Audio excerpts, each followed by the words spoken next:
오늘 나눌 하나님의 말씀은 스가랴서 6장 1절에서 8절 말씀입니다. 내가 또 눈을 들어 본즉 내 병거가 두 산 사이에서 나오는데 그 산은 구리산이더라. 첫째 병거는 붉은 말들이, 둘째 병거는 검은 말들이, 셋째 병거는 흰 말들이, 넷째 병거는 어룽지고 건장한 말들이 메었는지라. 내가 내게 말하는 천사에게 물어 이르되 내 주여 이것들이 무엇이니까 하니 천사가 대답하여 이르되 이는 하늘의 내 바람인데 온 세상의 주 앞에 서 있다가 나가는 것이라 하더라. 검은 말은 북쪽 땅으로 나가고 흰 말은 그 뒤를 따르고 어룽진 말은 남쪽 땅으로 나가고 건장한 말은 나가서 땅에 두루 다니고자 하니 그가 이르되 너희는 여기서 나가서 땅에 두루 다니라 하매 곧 땅에 두루 다니더라. 그가 내게 외쳐 말하여 이르되 북쪽으로 나간 자들이 북쪽에서 내 영을 쉬게 하였느니라 하더라. 아멘. 오늘 사랑하는 여러분, 우리는 오늘 스가랴의 환상의 마지막 8번째 환상을 봅니다. 우리가 보았다시피 이 환상들은 하룻밤에 스가랴에게 주어진 환상이었는데 이것은 성전 재건에 부르심을 받은 백성들을 위로하고 격려하는 환상이었습니다. 무엇보다도 거기에는 성전 재건에 대한 하나님의 약속이 있었고 지금껏 보았고 앞으로도 보겠지만 성전 재건의 참된 의미를 붙들고 그 일들을 감당하도록 격려하십니다. 그 첫 번째 환상은 화석류 나무 사이에 서 있는 사람에 대한 것이었습니다. 그 본문에서는 4가지 세계의 말들이 나오고 그 말들은 골짜기 사이 화석류 나무 사이에서 나타납니다. 오늘 우리가 보는 마지막 환상에서는 4가지 세계의 말들이 끄는 병거가 구리산 사이에서 나오는 것을 보게 됩니다. 이 첫 번째 환상에서는 평안하다고 스스로 여기는 이방 민족에 대한 심판이 예고되는 것을 보았습니다. 그리고 두 번째 환상은 네 뿔과 네 대장장이에 대한 환상, 세 번째 환상은 측량줄을 잡은 사람의 환상이었습니다. 이 환상에서 하나님이 그 백성들에게 돌아오시고 성전이 예루살렘에 다시 재건될 것을 약속하십니다. 그리고 환상의 중앙에 위치한 네 번째, 다섯 번째 환상, 대제사장을 위한 정결한 의복에 대한 환상과 순금 등잔대와 두 감람나무에 대한 환상은 하나님께서 택하신 지도자를 통한 성전의 재건, 그러나 그 이면에는 그 일들이 하나님에 의해서만 가능한 성전 재건의 참된 의미를 드러내십니다. 이어지는 6번째 환상, 날아가는 두루마리 환상과 7번째 환상, 에바 속의 여인 환상은 하나님께서 그 백성 가운데에 참된 성전으로 거하심으로 그들의 모든 죄악이 제거될 것을 말씀하십니다. 그리고 오늘 8번째 스가랴의 마지막 환상에서는 내 병거에 대한 환상을 주시는데 첫 번째 환상에서 평안하다고 여겼던 이방 민족에 대한 하나님의 심판이 실행되므로 진정한 평안과 안식이 어디에 있는가를 언약 백성들에게 나타내십니다. 그렇게 하심으로 그들이 어떤 헛된 평안과 소망과 안식에 사로잡혔던 것을 드러내시고 그들이 거기로부터 건짐을 받았고 정말 하나님의 백성들이 산 소망과 평안이신 하나님께서 거하시는 성전으로 지어져 가도록 위로하고 격려하고 있는 것입니다. 그래서 그런 믿음의 삶을 살도록 우리를 부르시고 있는 것이지요. 사랑하는 여러분, 그렇기에 우리는 내가 어떻게 죄에서 떠날 것인가에 대한 고민보다도 하나님이 누구시며 그분의 인격과 사역이 무엇이고 그분은 언약 안에서 우리에게 어떤 긍휼과 자비를 베푸시는가에 붙들려야 합니다. 그렇게 우리들의 눈이 영원하시며 무한하신 하나님 앞에 고정될 때에야 이 세상 가운데에서 고통하는 모든 하나님의 백성들의 인생들의 문제에 대한 하나님 앞에서의 아주 작고 미약한 이해라도 갖기 시작하게 됩니다. 여러분, 오늘 본문에 나타나는 환상을 보십시오. 1절을 보면 네 병거가 나타납니다. 첫 환상에서는 네 말과 그 탄자가 나타났었고 그 말들은 온 세상을 두루 다녔고 그것을 붉은 말을 탄 자에게 보고했습니다. 마지막 환상에서는 네 병거가 나오는데 병거는 온 세상에 미치는 하나님의 임재와 권능이라고 할 수 있습니다. 그래서 첫째와 마지막 환상은 하나님의 전지하심과 전능하심으로 하나님께서 하시는 역사가 어떠한가를 보여준다라고 할 수 있습니다. 그런데 그 네 병거는 어디에서 나옵니까? 두 산 사이에서 나오는데 그 산은 구리산, 노산입니다. 구리산이 어디에 있습니까? 깔뱅은 이것을 인간의 계획과 달리 하나님의 무너질 수 없고 취소될 수 없는 하나님의 일하심을 나타내는 것이라고 했습니다. 그것도 맞는 말이지만 스가랴서의 모든 환상이 바벨론 포로 귀환 자들의 소명, 성전 재건이라는 이 환상의 중심 주제를 생각해 본다면 이 병거들이 나오는 두 구리산은 솔로몬 성전에 세워졌던 두 녹기둥을 가리키고 있다고 보아야 할 것입니다. 그 기둥들이 무엇입니까? 열왕기 상에도 역대하에도 나오는 성전 앞의 두 기둥, 야긴과 보아스를 상징하는 것입니다. 이 기둥들은 솔로몬이 지은 성전의 경이롭고 영광스러운 모습을 나타내는데 노스로 만든 그 두 기둥의 높이는 8.1m이고 지름은 5.4m였습니다. 지금 이들이 짓고 있는 제2성전, 수르바벨 성전은 그 성전과 비교해 봤을 때 차라리 그런 성전 기둥을 생각한다라는 것은 사치에 불과하며 불가능한 일임에 틀림이 없겠지요. 그러나 사랑하는 여러분, 하나님께서 그들이 보기에 어떠함과 아무 상관없이 약속대로 그들 가운데 거하시며 외모로 취하지 아니하시며 중심을 보시는 하나님께서 그 자신의 신실하심으로 그분의 사역을 그들 가운데 베푸시겠다라는 것입니다. 그래서 두 기둥의 이름이 무엇이지요? 야긴, 그가 세우신다. 보아스, 그 안에 힘이 있다 라는 것입니다. 그러므로 여기 나오는 네 병거가 성전의 두 기둥인 야긴과 보아스로부터 나온다라는 것은 그들의 힘없음과 능력없음과 아무 상관없이 약속하신 대로 그분의 영으로 말미암아 온 세상을 보시고 통치하시는 하나님께서 그 백성들의 삶에 일하시겠다라는 것입니다. 여러분, 이 내용이 환상으로 주어지는데 이것이 이들에게 믿어졌을까요? 주님께서 우리의 믿음 없음을 도와주시고 주님께서 우리의 더디 믿음을 용서해 주시기를 바랍니다. 우리들의 눈에는 현실이 빼곡하게 차 있어서 하나님의 약속이 우리들의 현실로 오기 전에는 너무나 믿음 없는 삶을 살아갑니다. 그리고 그 후에야 깨닫는 것이 우리들의 인생이지요. 하나님은 여전히 더디 믿는 자들에게 이 환상을 허락하심으로 주의 약속을 믿고 성전을 재건하는 일을 감당하는 삶을 살도록 믿음을 일으키시는 것입니다. 또는 여전히 그 약속을 더디 믿어서 바벨론에서 70년간의 삶을 여전히 청산하지 못한 자들에게 돌아오라고 말씀하시는 것입니다. 여러분, 우리는 하나님과 그분의 나라의 다스림을 얼마나 더디 믿고 있습니까? 이 온 세상은 차치하고라도 이 땅의 그리스도의 교회는 하나님과 그분의 통치를 얼마나 더디 믿고 있습니까? 2절에서 3절에 나타나는 네 가지 색상의 말들은 하나님의 권능이 온 세상에 미친다라는 것을 드러냅니다.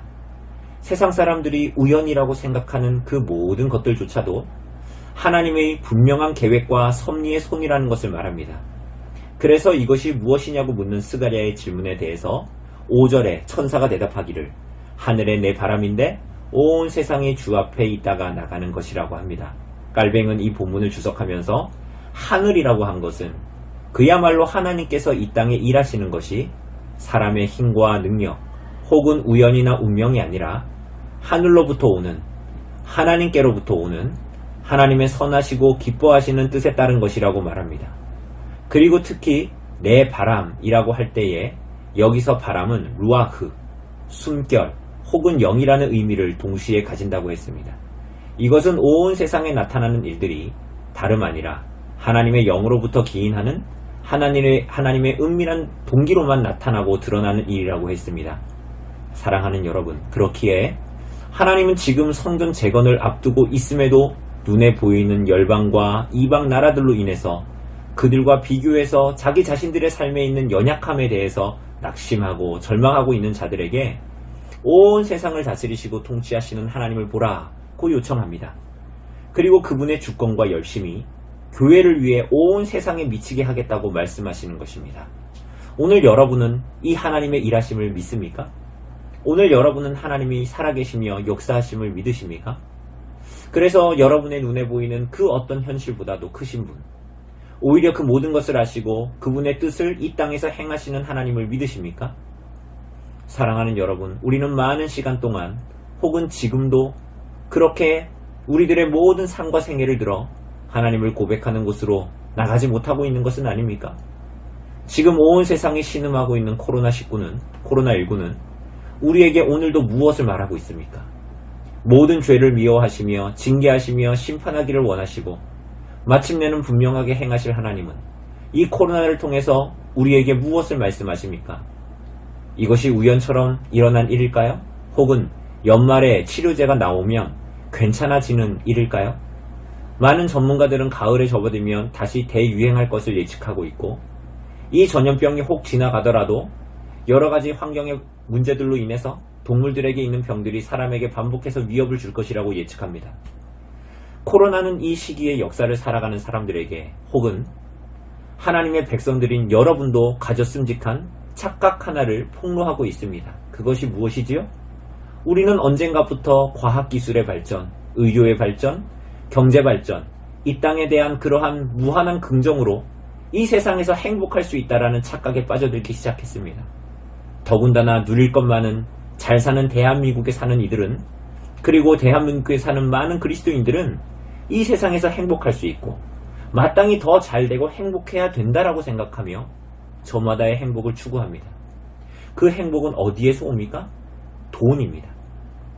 그리고 그 돈이라는 힘에 자신의 삶을 의지하는 것입니다. 심각한 문제는 세상이 돈으로부터의 모든 만족과 행복을 추구하는 일에 그리스도인들도 동일한 미망에 빠져 있다는 사실입니다. 그런 우리에게 벌어지는 일이 무엇입니까? 듣도 보도 못한 전염병이 나타나서 이 땅에서 행복을 추구하는 모든 사람들의 길을 막아서고 있습니다. 건강만이 아니라 경제와 인간관계와 누리고 즐길 수 있는 모든 것들을 위협하고 있는 것이지요. 그러나 정말 우리를 그렇게 힘들고 어렵게 만들 수 있는 바이러스는 정작 코로나가 아니라 돈으로 행복을 가질 수 있다고 생각하는 그 무신론과 물질주의라는 것을 까맣게 잊고, 우리는 이 시기를 그렇게 낭비하면서 겨우 생각하는 것이 바이러스 치료제만 나오면 된다라고 생각하는 것입니다. 여러분, 지금 스가랴 시대의 사람들이 망각하고 있는 것이 딱 이것입니다. 낙심하고 절망하는 이유가 무엇입니까? 하나님이 그들 안에 계시지 않다라는 사실이 아닙니다. 그들의 현실의 만족과 행복을 위해서 이것이 있으면 좋겠고 저것이 있으면 좋겠다라는 것입니다. 돈이 조금 더 있으면 좋겠고, 그래서 이것저것을 더 사고 누릴 수 있었으면 좋겠고, 그래서 다른 것들 걱정 안 하고 살면 좋겠고, 그래서 신앙생활도 좀 취미생활처럼 할 수 있었으면 좋겠고, 그러는 것입니다. 현실이 그렇지 못하다는 것이 성전 재건을 앞둔 자들의 절망입니다. 힘과 능력이 없다라는 것이죠. 하나님이 보이지 않고 눈앞에 코로나, 눈앞에 돈 없음, 눈앞에 돈이 부족함, 눈앞에 나의 욕망과 욕구대로 하지 못함, 눈앞에 이방인들의 존재, 눈앞에 나의 완벽한 집을 더욱 완전하게 해줄 것을 성전에 쏟아야 한다라는 억울함만이 가득한 것입니다. 사랑하는 여러분, 성전을 재건하는 일, 성령의 하나 되게 하신 것을 힘써 지키는 일에는 무엇이 필요합니까?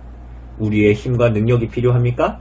세상보다 뛰어난 우리들의 직업, 유리하고 능력 있는 위치, 남들보다 조금 더 있어야 할 돈, 이런 것들이 필요합니까? 아닙니다. 교회가 그렇게 하라고 부름을 받았습니까? 우리는 믿음이 있노라 하면서 여전히 믿음으로만 되지 않는다라고 말하지 않습니까? 하나님을 믿는다고 하면서도 하나님과 그분의 말씀이 가리키는 교훈만으로는 되지 않는다라고 생각하지 않습니까? 그래서 결과적으로 아퀴나스가 말한 것처럼 은과 금은 있고 힘과 능력은 있는데 교회가 정작 그리스도는 없는 헛개비 같은 취미생활 같은 신앙생활을 하고 있는 것 아닙니까? 여러분, 솔직해집시다. 사람이 이 세상에서 행복할 수 있습니까? 영혼을 두고, 여러분의 영혼이 갈 곳을 두고 현실을 냉정하게 직시해 봅시다. 이 세상에서 행복할 수 있습니까? 이것을 다르게 말하자면 이 세상에서 안식과 평안을 누릴 수 있냐는 말입니다. 이 세상에 사는 동안 사람에게 행복은 없습니다. 경제적인 풍요와 같은 것은 이 세상에 있을 수 있지요. 그러나 이 세상에서 누리는 경제적인 풍요의 대부분은 악의 열매일 때가 많습니다. 왜냐하면 힘과 능력은 그렇게 해야 얻을 수 있는 것이고 그렇게 해야 유지할 수 있기 때문입니다. 그것은 열방을 폐하시는 하나님의 진노가 어디로부터 왔는가를 보면, 그리고 가진 자들이 어떻게 사람들을 대하는가를 보면 왜 하나님께서 열국과 그 임금들을 심판하시는지, 그들의 부가 어떻게 다른 사람들과 하나님을 향해 작동하는지를 보면 알 수 있습니다. 단언컨대 이 세상에 행복은 없습니다. 이것은 성경이 인간 세상에 대해서 선언하는 근본적인 진리입니다. 평생을 행복하게 살기 위해서 노력하지만 그 지속적인 노력은 결국 죽음이라는 종착역을 기다리고 있을 뿐입니다. 심지어 어떤 죽음을 죽을 것인지도 자신이 결정하지도 못합니다. 죄악이 편만해서 하나님이 진노 아래에 있는 세상에 무슨 안식이 있고 행복이 있단 말입니까? 여러분이 교회의 아이들에게, 여러분들의 자녀들에게, 아이들에게 물려줄 수 있는 것이 무엇입니까? 내가 열심히 번 돈으로 너희는 행복하게 살아라 일까요? 그 아이들도 그 돈으로 살다가 결국은 이 땅의 모든 인생이 맞이하는 죽음을 맞이할 뿐인데요. 부모가 자녀에게 물려줄 수 있는 가장 훌륭한 유산은 세상에는 행복이 없으니 세상에서 행복과 소망을 추구하지 말라는 것뿐입니다. 여러분, 이것은 회의주의가 아닙니다. 오히려 그리스도 안에 있는 자들이 가진 그분을 향한 산 소망과 신앙의 위대함을 말하는 것입니다. 이런 세상의 현실을 인정하고 이 세상이 우리에게 그렇게 크게 소리 지르면서 가져보라는 이것과 저것에 우리들의 눈을 두지 않고 세상이 말하는 행복에 대한 일체의 꿈을 포기하고 자기 십자가를 지고 구주께서 가신 고난과 죽음을 향해서 나아감으로 마침내 세상을 이기는 진정한 기쁨을 맛보는 것입니다.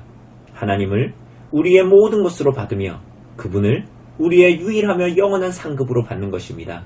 사랑하는 여러분, 여기에 이 세상에 없는 그리스도 안에서만 맛보는, 그리고 그리스도 안에서 영원한 안식과 평안이 세상의 말로 하자면 행복이 있는 것이지요. 코로나는 이 시대를 사는 우리들이 이 땅에 대한 모든 소망과 행복의 추구가, 돈의 추구가 망상이니 깨라는 성경이 너무나 당당히 선포하고 있는 가르침을 새삼스레 우리들에게 알려주는 하나님의 경고등이요 경종인 것입니다. 사랑하는 여러분, 그것은 본문에서 스가랴 시대를 살아갔던 백성들이 추구하고자 했던 행복, 그러나 그것이 없어서 하나님을 향해 섭섭해하고 절망하고 낙담했던 자들을 향한 위로와 격려입니다. 믿음의 눈을 들라는 환상입니다. 5절에서 보는 대로 모든 말들과 병거, 아무리 힘차게 뛰어나가려고 해도 그 모든 일들은 자기 마음대로 할 수 있는 유가 아닙니다. 모든 것이 온 세상의 주 앞에 있다가 온 세상의 주가 명하시면 나갈 수 있는 것들일 뿐입니다. 그리고 그 모든 것들은 놀랍게도 온 세상 가운데 그의 교회와 백성들을 어떻게 붙들고 계시는지를 보여주는 일들입니다. 여러분, 이 말들은 어디로 갑니까? 6절 이하를 보면 검은 말과 흰 말은 북쪽으로, 어룽진 말은 남쪽으로 갑니다. 아마도 붉은 말은 첫째 환상에 나오는 붉은 말처럼 직접 순찰하지도 않고 전쟁하지도 않고 순찰 결과를 보고받는 위치에 있어서 나타나지 않는 것으로 보입니다. 그리고 7절의 건장한 말은 3절에서 보는 넷째 말에만 해당되는 것이 아니라 모든 말에 해당되는 것인데, 흩어져 보냄을 받은 말들이 하나님이 허락하신 강력한 힘으로 그 일들을 감당한다라는 말입니다. 그럼 무슨 일을 하는 것입니까? 그 말들은 북쪽과 남쪽으로 향하게 되는데, 특히 북쪽은 하나님의 백성들을 대항하는 모든 세력에 대한 상징으로 나타납니다. 당연히 이스라엘의 서쪽으로는 지중해가 있고 동쪽으로는 사막이 있으니 말이죠.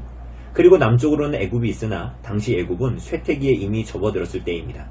그러니 이스라엘의 대적들은 북쪽으로부터 오는데 아수르, 바벨론, 페르시아가 있는 곳이겠죠. 사랑하는 여러분, 이것은 무슨 의미입니까? 하나님의 부르심을 따라서 하나님의 백성들이 살아가려고 할 때에 그 길은 녹록하지 않습니다. 왜냐하면 온 세상에 악이 성행하고 불법이 난무하기 때문이죠. 하나님의 택하심으로 부름받은 이 땅의 교회는 때로는 교회적인 삶을 여러 가지로 위협받습니다. 그래서 때로는 고통 속에서 하나님께 부르짖지만 우리로서는 동시에 의문이 생깁니다. 우리가 구하지 않아도 우리들의 모든 소원과 신음을 들으시는 하나님은 왜 응답하지 않으시는가? 왜 심판을 행하지 않으시는가? 왜 하나님은 침묵하시는가? 그래서 우리는 하나님을 믿노라고 하면서 세상이 말하고 주장하는 행복에 목을 메고 사는 선택을 하기도 합니다. 그러나 사랑하는 여러분, 하나님을 대적하는 세상의 불의와 불법에 침묵하고 계시지 않으십니다. 하나님은 응답하지 않으시는 것이 아닙니다. 심지어 하나님은 아스루와 바벨론을 들어 자기 백성들을 징계하는 도구로 사용하시면서도 그들을 심판하십니다. 왜요? 하나님은 거룩하신 분이시고 불의와 불법을 미워하시는 분이시며 가난한 자와 과부와 고아가 비참함에 처한 것을 두고 볼 수 없는 분이시기에 바벨론과 페르시아가 보인 교만과 오만, 그들의 불의와 불법과 자비 없음에 진노하십니다. 하나님은 자기 자신에 대해서 거짓말할 수 없는 분이시기 때문에 이에 대해서 진노하시고 심판하시는 것이죠.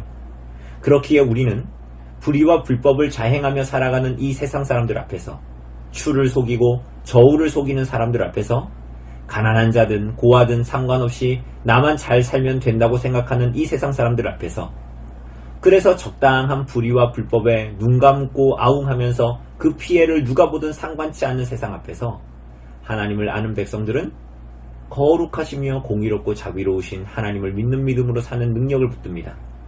그 하나님과 그분의 말씀을 아는 믿음은 우리로 하여금 믿음의 싸움을 하게 합니다. 어떻게요? 에베소서 6장이 말하는 것처럼 진리로 띠를 띠고 의의 호심경을 붙이고 평안의 복음으로 신을 신고 믿음의 방패를 가지고 악한 자의 불화살을 소멸하고 구원의 투구와 성령의 검인 하나님의 말씀으로 믿음의 싸움을 합니다. 디모데후서 2장 3절이 말하는 대로 그렇지 않다고 말하는 세상에서 그리스도 예수와 함께 고난을 받기를 원하며 살아갑니다. 사랑하는 여러분, 어떻게 그럴 수 있을까요? 하나님께서 악인에 대한 심판을 행하지 않는 한, 하나님의 백성들이 믿음의 싸움을 싸우고 고난을 당하는 한, 하나님은 결코 안식하지 않으신다라는 것을 알기 때문이지요. 우리에 앞서 그분이 우리에게 거룩하게 임재하시며 그분이 우리 앞서 거룩한 전투를 하심으로 궁극적인 승리와 회복을 이미 성취하셨다라는 것을 알기 때문이지요. 이 땅에서 수많은 질문을 던지며 하나님 앞에 믿음으로 살기에 고난을 받는 모든 하나님의 백성들의 한가운데에, 그들의 고난 한가운데에 동행하시는 그분 때문에 그 백성들에게 안식을 주시기 위해서 오늘도 쉬지 않으시는 분이시기에 우리는 오늘 주께서 앞서 하시는 이 거룩한 전쟁에 참여하는 인생을 살 수 있는 것입니다. 우리의 돈과 힘과 능력이 아닌 하나님의 영에 이끌리는 삶을 살게 되는 것입니다. 사랑하는 여러분, 그래서 8절을 보면 하나님께서 스가랴에게 이렇게 말씀하십니다. 북쪽으로 나간 자들이 북쪽에서 내 영을 쉬게 하였느니라. 온 세상의 주이신 하나님께로부터 나간 자들이 하나님의 뜻을 이루어 이 세상에 대한 심판을 이루어 내 영을 쉬게 하였다. 이것을 달리 말하면 내 마음에 안식을 주었다, 하나님이 쉰다, 하나님이 안식하신다 라고 번역할 수 있는데, 이것은 창세기 2장과 스가랴서 6장에만 나타나는 것입니다. 하나님께서 안식하셨다라고 할 때 그 말의 의미는 하나님의 창조와 섭리가 하나님의 계획과 뜻 가운데에 잘 드러나고 있다는 것을 나타내는 것이죠. 그러므로 범죄와 타락 이후에 약속되는 이 안식은 하나님이 이 세상에 어그러진 질서를 새롭게 하시고 하나님의 통치가 새롭고 온전하게 드러날 것을 지시하는 것입니다. 사랑하는 여러분, 우리는 그 말씀의 약속과 성취 안에서, 그분이 주시는 영원한 안식과 평안과 행복 안에서 오늘 교회로 이 땅에서 존재하고 있습니다. 하나님은 오늘 이 약속과 성취, 그분 안에 있는 안식으로 말미암아서 그것을 믿고 맛보는 자들이 거룩한 믿음의 싸움을 해나가기를, 세상과 다른 유의 싸움을 해나가기를 요구하십니다. 사실 하나님의 백성들은 그 믿음의 싸움을 하기를 원하게 됩니다. 왜냐하면 세상에 속한 것들에서 어떤 소망도, 어떤 안식도, 어떤 행복도 한낱 꿈일 뿐이라는 것을 알기 때문이죠. 오늘도 세상은 자신들의 부항과 풍요와 돈을 자랑하며 그들의 번세가 영원하며 거기에만 행복이 있다고 여기겠지만 그것은 하룻밤의 꿈일 뿐이라는 것을 알기 때문입니다. 시편 73편 18절 이하를 보면 이렇게 말합니다. 주께서 참으로 그들을 미끄러운 곳에 두시며 파멸에 던지시니 그들이 어찌하여 그리 갑자기 황폐되었는가. 놀랄 정도로 그들은 전멸하였나이다. 주여, 사람이 깬 후에는 꿈을 무시함 같이 주께서 깨신 후에는 그들의 형상을 멸시하시리이다. 세상이 말하는 자랑이, 하나님에게서 벗어난 살아가는 불의가 깨어서 다시 돌아와야 하는 한낱 꿈에 불과하다라고 말씀하시는 것입니다. 왜요? 하나님의 병거가 하나님께서 임재하신 그분의 성전에서 나타났기 때문입니다. 그 병거가 하나님이 아닌 것에서 행복과 만족을 찾던 모든 우상 숭배자들을 멸하실 것이기 때문입니다. 그렇게 하나님을 반역하여 대적했던 모든 것들을 심판하시며 그 모든 죄를 도말하실 것입니다.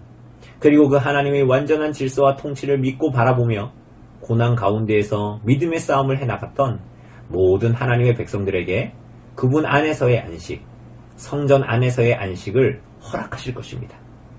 에덴에서 그들에게 허락하셨던 하나님 한 분으로 인한 모든 만족과 평안과 안식을 그들에게 허락하실 것입니다.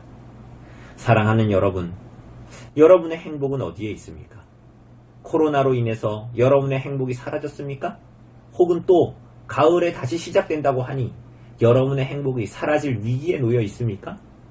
원래 하나님의 백성들에게 그런 유의 것은 놀랄 일도 아니고 그것으로 우리들의 행복이 사라지는 것도 아닙니다. 우리의 행복은 이 땅에 없습니다. 오히려 코로나를 통해서 하나님은 우리에게 물으시는 것입니다. 너희의 행복은 이 땅에 속한 것들에 있느냐? 라고 말이지요. 우리는 누구도 그렇습니다. 라고 대답하지 않겠지만 우리는 예배를 적당히 하고 나눔을 적당히 하고 말씀을 적당히 듣고 성례를 적당히 하고 모이기를 힘쓰지 않는 것에 편안함을 느꼈습니다. 어쩔 수 없다고 생각했지만 코로나19로 하나님께서 교회의 은혜의 수단으로 주신 복음의 선포와 성례의 집행과 주께 강구드리는 은혜의 수단들을 막으신 것에 대해서 우리는 스스로 경고등을 울리지 않았습니다. 여러분들 중에 그 은혜의 수단들을 풍성하게 주일에 누리지 못하는 것 때문에 인생이 행복하지 않았다고 느꼈던 분이 있으십니까? 오히려 이건 몰랐지 하며 다양한 매체와 기술을 사용해서 온라인 예배로 만족해하는 모양이 되었습니다. 그리고 가족들과 시간을 보내서 좋았다라는 말의 이면에는 주일을 적당히 내 맘대로 지내도 된다라는, 그리고 그것이 만족스럽다라는 슬픈 욕망이, 다른 것에서 행복을 누리고 싶고 하나님을 섬기는 것이 번거롭고 귀찮다라는 생각이 스며들어 있다는 것에서도 스스로 정직하지 못하게 속이면서 지내게 되었습니다. 사랑하는 여러분, 교회의 위기, 그리스도인들의 인생의 위기가 무엇입니까? 노후 자금이 없는 것, 집이 없는 것, 다른 이들처럼 넉넉하게 살지 못하는 것, 아이들 번듯한 학원에 못 보내고 과외 못 시키는 것, 더 만난 거 못 먹고 더 좋은 옷 못 입고 더 이 땅의 인생을 누리지 못하는 것입니까? 아닙니다.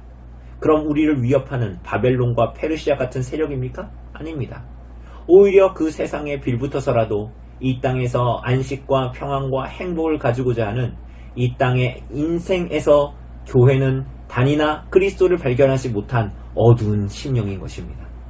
그리스도 안에서 참된 만족과 행복과 안식을 발견하지 못함이 바로 이 시대의 그리스도인들의 위기입니다.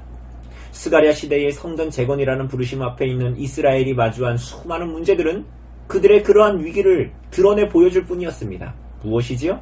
돈만 있으면, 힘만 있으면 다 할 수 있고 만족하겠다라는, 그들의 진정한 안식이 없는 세상과 쌍둥이가 되어버린 그 위기 말입니다. 그렇게 살면 요아스처럼 성전 수리를 다 해놓고도 다윗성 열왕의 묘에 묻히지 못하는, 놀라운 구원을 경험했음에도 놀랍게도 그분의 구속 안에 있는 안식을 얻지 못하고 안식 없음으로 결론짓는 비참한 인생으로 결론나는 것입니다. 여러분, 여러분의 인생의 즐거움이 무엇입니까? 여러분의 인생의 만족은 무엇입니까? 여러분에게 무엇이 안식입니까? 돈입니까? 부동산입니까? 자아성취입니까? 사람들로부터의 인정과 칭찬입니까? 자식들의 잘됨입니까? 이 땅에 속한 것들이 주는 쾌락과 즐거움입니까? 장가들고 시집가고 사고 팔고 하는 세상도 좋아하는 것들에서 여러분은 참된 즐거움을 누리고 있습니까? 이런 말을 들으면 마음이 불편합니까? 그렇다면 바로 그것이 여러분이 모시고 있는 구원자, 주인을 제가 모욕한다고 여기기 때문이겠죠. 사랑하는 여러분, 여러분이 그것들에서 여러분의 안식을 느낀다면 하나님의 영은 여러분 안에서 안식하지 못하시는 것입니다. 하나님의 영이 여러분 안에서 탄식하십니다. 여러분은 그리스도 안에서 안식하고 있다고 말하겠지만 그것은 하나님을 기만하는 것입니다. 사랑하는 여러분, 믿음의 눈을 들어 진정한 안식을 가지고 오시는 자를 보십시오. 하나님의 임재 한가운데에서 하나님의 병거를 온 세상에 보내 죄와 죄악을 멸하시고 심판하시는 영광과 권능의 주를 보십시오. 그분이 여러분과 저의 구주이십니다. 그리고 그분은 그저 할 수만 있다면 내게로 와봐라 라고만 하지 않으십니다. 여러분의 이름을 손바닥에 새기신 그분은 바벨론에서 귀환하지 않은 백성들로 인해서 아직 북쪽에 있는 자들로 인해서 오늘도 안식하지 못하시는 분이십니다. 그 백성들을 부르고 구원에 이르게 하기에 쉬지 않으시는 분이십니다. 그렇기에 오늘 우리와 같이 더디 믿고 더디 깨닫고 양처럼 제멋대로 인생을 헤매는 여러분과 저와 같은 자들에게 여전히 소망이 있는 것입니다. 여러분, 그분에게서 나오는 병거를 보십시오. 그리고 온 세상을 들고 흔들어서라도 그 백성들을 돌아오게 하려는 거룩하신 하나님 아버지의 마음을 들으십시오. 응답하십시오. 이렇게 이 땅에서 모든 눈을 하나님께로, 모든 만족과 안식과 행복을 하나님에게서 찾는 참으로 소망 있는 인생으로 이 땅을 살고 마칠 수 있도록, 그래서 진정한 안식을 주와 함께 누리는 존귀한 자리로 여러분을 이끄시도록 성령께서 여러분과 저를 도우시기를 간절히 바랍니다.